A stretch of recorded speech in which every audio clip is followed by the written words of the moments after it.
Hey guys, SFP here, and welcome to another episode of my FIFA career mode. I believe this is episode 7, and let's just check the emails here. Finally, Perry Kitchen accepted his contract, which is good because I actually want to keep him for a very long time. And it looks like Harrieta wants to partake in this game, so maybe I will be merciful and will have him participate here. So I believe I'm using the B team, and I'm going against the Seattle Sounders, who recently suffered an upset here playing in their stadium, CenturyLink Field. They actually lost 2-3 to the San Jose Earthquakes. I believe it was last week, actually. I'm not sure if I brought it up in the last episode, but they're a very good team. Many peg them to win the MLS Cup this season, not only in the virtual world but in the real world. And they obviously have the team to do so. So hopefully I'll be able to get the 3 points here and climb up the table. I believe I'm in second place at the moment, but I want to go for first because, as Ricky Bobby said, if you're not first, you're last.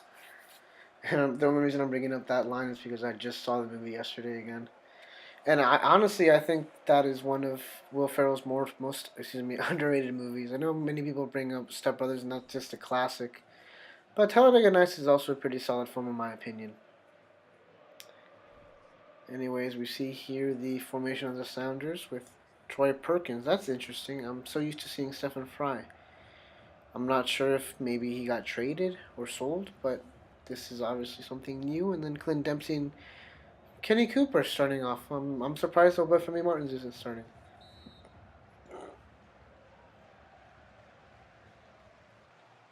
Anyways, and here's the beginning of the match here, and I managed to slip in, and it shoots, and no, a nice save by Troy Perkins there, who, ironically, is an ex-DC United player. I'm actually not sure where Troy Perkins is at the moment. Last time I checked, he was in the Montreal Impact, but I believe he's not even in MLS anymore. And what a goal by Clint Dempsey. 8 minutes in, and I'm already a goal down, and what a nice celebration as well. This kind of reminds me again of the San Jose game with Seattle, where Dempsey scores in the first 20 seconds. I mean, it's not the same because it's 8 minutes, but just the quickness of the goal itself.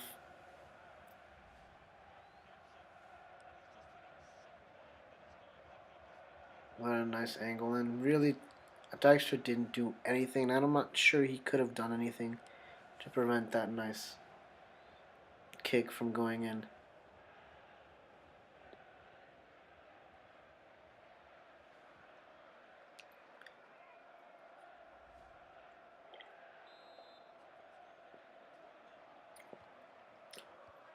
And here we go, restarting the next match. And here we go with Davy Arno.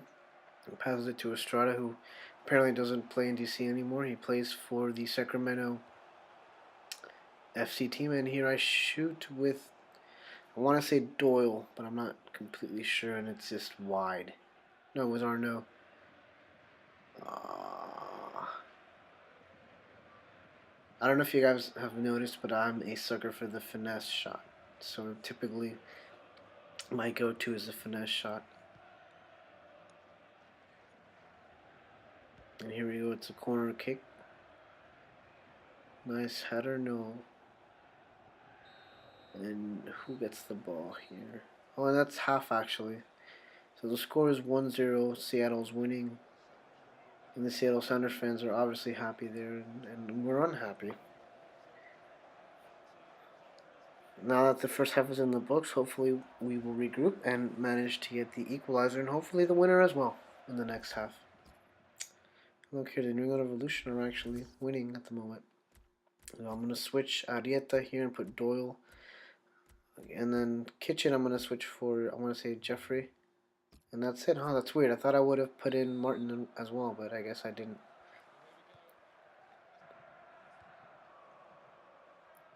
There you go with Doyle. Doyle shoots, and a nice save there by Troy Perkins.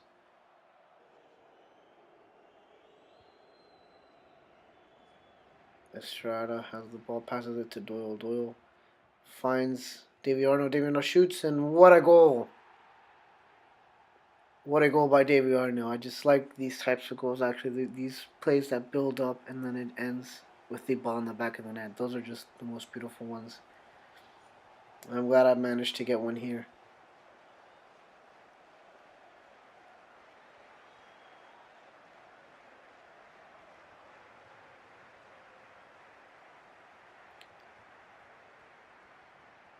And look, even Dijkstra's happy.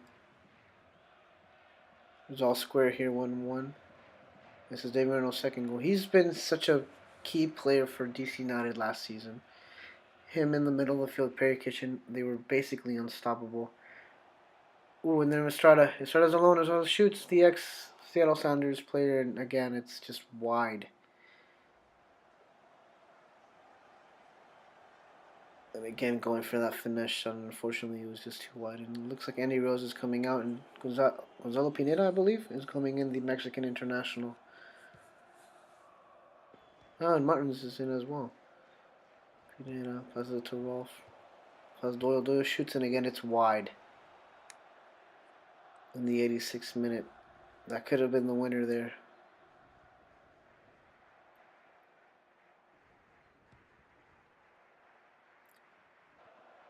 Here we go in the 90th minute. Will anything happen, or will this end in a tie? And it ends in a tie. This is like the 7th or 8th tie. At least it feels like it's been like the 7th or 8th tie this season. And David Arnold gets man of the match, as he should, for that spectacular goal. And look, oh, New England Revolution lost the lead there. They were winning 1-0 at halftime. And Eddie Johnson isn't happy. It looks like he wants more playing time. Someone who is happy, though, is Jairo Arieta, who did get that playing time that he asked for. And I thought he did okay. He didn't do anything spectacular, but he managed to get the job done and kind of pull away some defenders in order for Arnaud to get his goal. And look, Diego Costa set for Chelsea move. I thought he was already in Chelsea.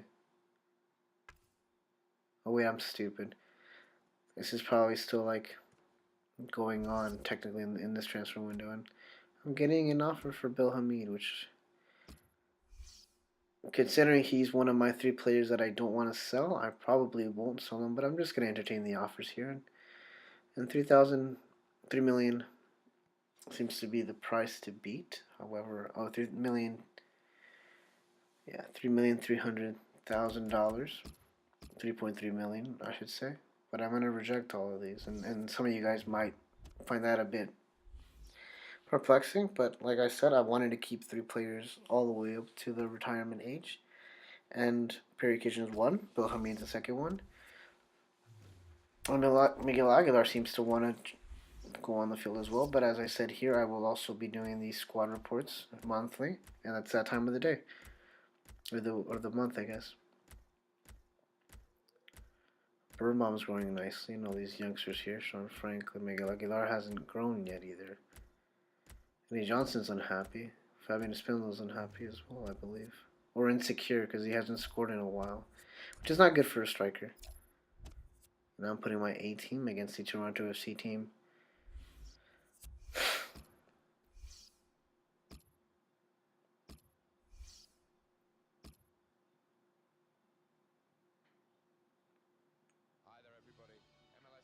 Toronto FC have been unidentifiable, I guess, at the moment. They have a good team, and they started off great against the Vancouver Whitecaps. However, they didn't manage to lose against the Columbus Crew, and many people pegged it for the red card, and I guess you could fault the ref for that. However, even with 11 players on the field, I'm not quite sure they would have gotten a victory. Maybe a tie, and I guess a tie is obviously better than a loss, but when you have that much money invested on your team, you have to go for the win, and I don't think they would have won against a well-coached Columbus Crew team.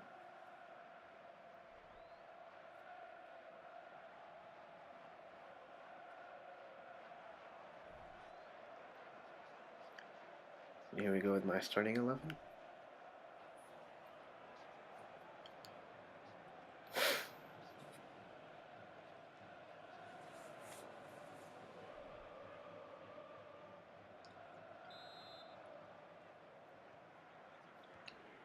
And we're off.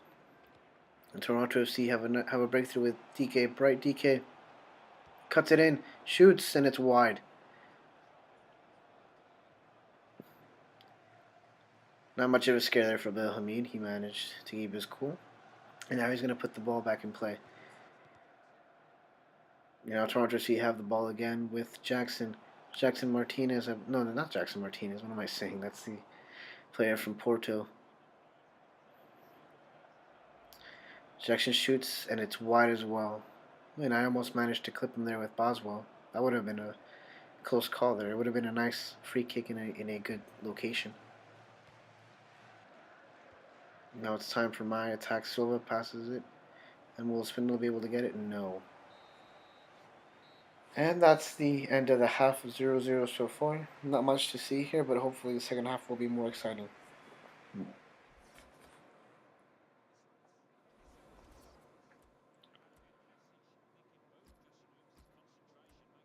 Here I'm switching Perisic in, the usual, Chris Rolf, and I believe I'm putting in Estrada or Arieta.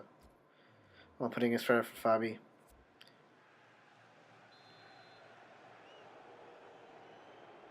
And the second half starts here as well, and now with a counterattack here with Johnson. Johnson is looking for Silva. Will Silva find him? No, and De Leon goes there. He shoots, and it's a calm save there for Bednick. Joe Bednick is a good goalkeeper in my opinion. He doesn't have the name of all these others, but there have been a lot of quality players here that have kind of surprised me here. And what a deflection goal!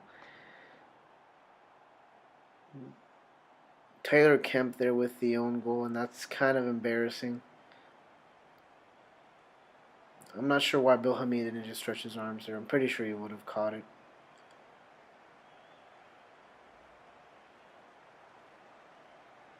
And I'm down 1-0 in the 88th minute. Oh, that's not good.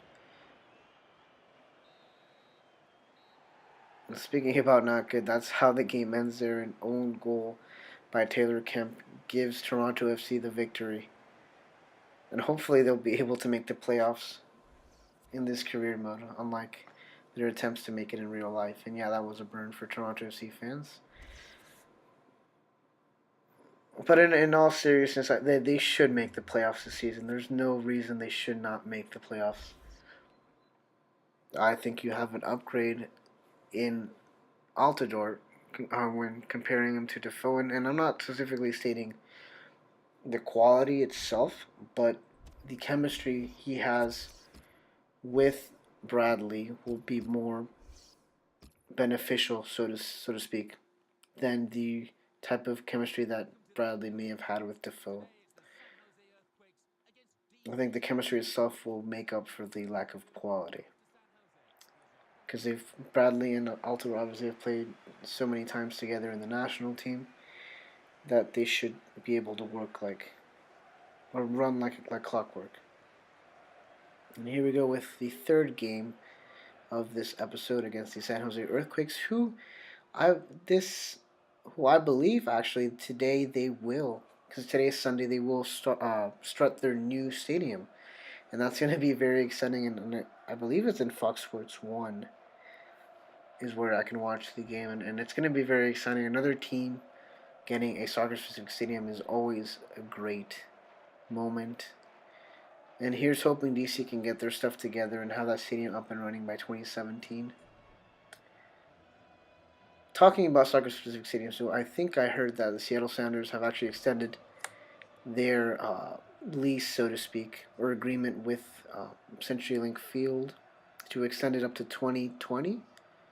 And at first, I wasn't quite sure what I felt about that because I obviously want Seattle Sounders to have a soccer-specific stadium. However, the situation they're in right now, the location of the stadium itself being in the center of the city, is too good of an opportunity to pass, and so I think they'll be happy enough to play there and not feel rushed to find a spot that isn't ideal, kind of like Carson is for LA and Harrison is for New York.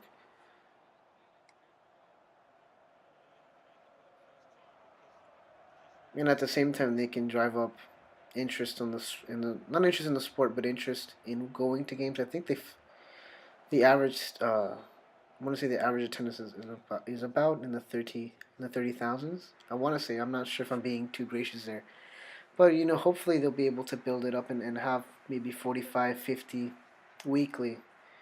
That way, when they actually build their stadium, they will build a higher capacity stadium, which would be really exciting because at the moment, most stadiums being built now tend to be between 18,000 and maybe 25,000. I know Toronto FC have actually making adjustments to their own stadium and adding an extra 8,000 seats, which would be amazing to see. I'm pretty sure those tickets will fill up faster for Toronto FC because they're usually booked most of the season. And to get those 8,000 seats just seems like a smart idea because they're basically losing money. And here you go with Bernardez, who got a red card this week, or was it last week, for that play against Toronto. Or not Toronto, Portland Timbers. Well, I can't think of anything at the moment. I apologize. I'm kind of going through a bit of a cold here, so if I sound a little nasally or say things that sound stupid, I'll blame it on the flu or whatever this is, the cold. Anyways, nothing to talk about in the first half here. It was very lackluster, and here we go with the second half. And a shot wide there by the San Jose forward. He had the whole right side exposed. It's one of those things where he should have really actually scored. Boswell here. Now Arieta passes it to Rolf. Rolf cuts it in and shoots, and it's just slightly wide. And that's been the story of my life mostly in this season. I'm always just a couple of inches off from the mark.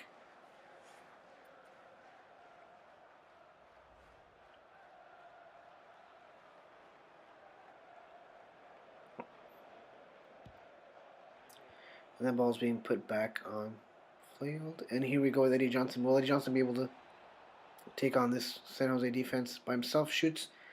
And again, as I said before, just a couple of inches wide. I really should be winning this game. And yet luck seems to be against me.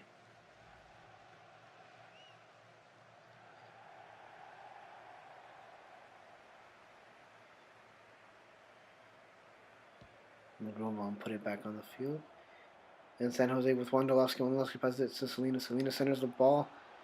Oh, and a nice hit by Hamid there. And a nice header, I want to say, by Wondolowski. And again, San Jose is on the attack. Shoots, and it's wide.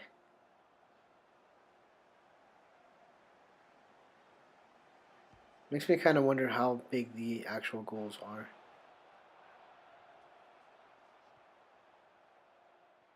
And Francis from San Jose, and he shoots and he scores in the 79th minute. Or 80th minute. I guess I forget you round the times here. And this is obviously not good for me.